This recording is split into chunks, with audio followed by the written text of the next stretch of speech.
In this tutorial, I want to show you how to sew in your underarm bias binding, which is going to go right here. And this technique you're going to want to use for the flutter version or the sleeveless. It's the same steps. So as you can see on this side, we already have put in the underarm binding, and it just finishes that underarm seam so nicely.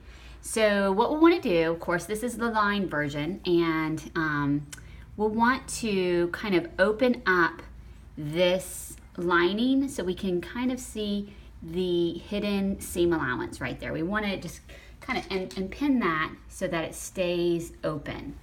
And then we'll want to do it on this other side too. So just move the lining back and so that seam allowance is exposed, because we're going to want to sew in that underarm bias binding all the way up there. Just as you can see here, it just looks really finished if we sew it inside. So let's go ahead and get our underarm bias binding. And I like to start about a ½ inch or inch up from the lining edge there. So let's just go ahead and start pinning.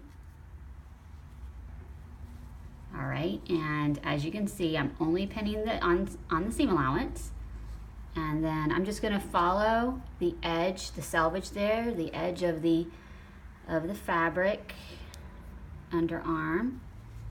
And again, like I said before, this technique you'll want to use even if you do the sleeveless version. The only difference is that you're just not going to have that flutter right there. But that's the only difference.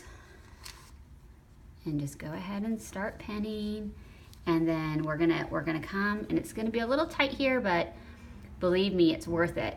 Go ahead, and it kind of, you might want to cut a little bit off. I'm gonna choose not to cut any off, but just go ahead and pin that. And again, you're only pinning it to the selvage there. Okay, so it's only been pinned to the selvage. All right, we're ready to sew it.